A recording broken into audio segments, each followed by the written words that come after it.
In this video, we're going to talk about the Burton Skeleton Key, part of the family tree line of boards. It's a board for surf and snow, slash in the wave. It does have a directional setback camber and a directional shape to it, so obviously it's going to funnel through the snow better. I found a skeleton key. Thanks, Chip. Hopefully that's the key to Otto's, Rocco's brain and we can figure out what the hell is wrong with it. This board features Burton's directional camber, which is just traditional camber set back, meaning it's a little more back foot dominant. It gives you that snap off the back foot that traditional camber typically has, and you're still going to get better float. It's better than riding true traditional camber where you're going to fight the load on the nose. So basically, still going to get that snap and pop. You're going to drive a little bit more from the back foot with it, and it helps you in powder. This board is available in 154, 158. Alright, so let's look at the skeleton key here and its flex. It's ever so slightly softer in the nose, and then it stiffens back up through the tail.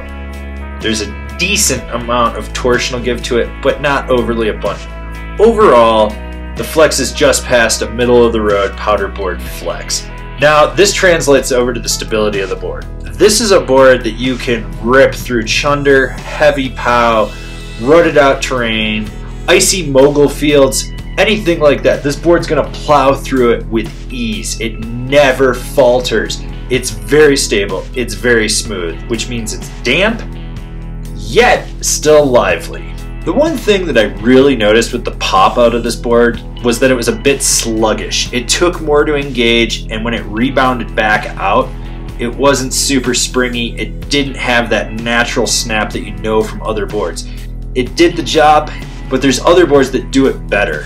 While you can pow butter with this board, the one thing that I really noticed was when you snap a 180 and try to lock it into a press, it wants to pop right back out and revert you around. This is a board you really have to be aggressive with when you're pow buttering. This is a board for really pushing it to the limit when you're carving. You can rail hard turns with this board. You can be aggressive and drive that back knee into the board, really forcing it down deep into a carve and just pushing it. The edge-to-edge transmission takes minimal effort. You're gonna notice that this board will transition from toe to heel and back without fighting you, without having any delay.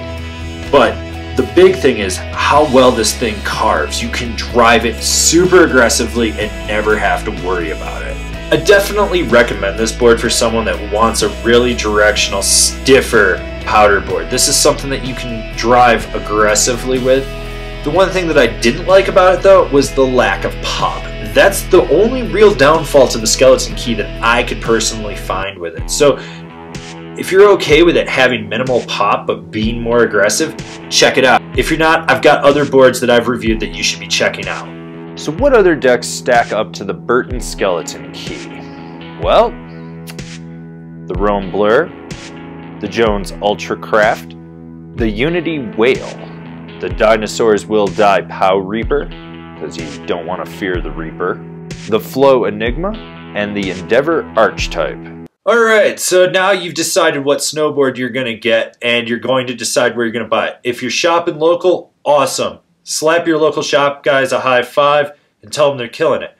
But for those of you that are buying online, why don't you shop from one of the links we have down below? That way you support us and you get a deal on your snowboard.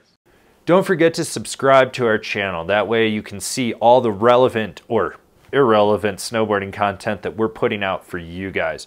So smash that bell down below, that way you're getting a notification, and I'll see you guys in another video.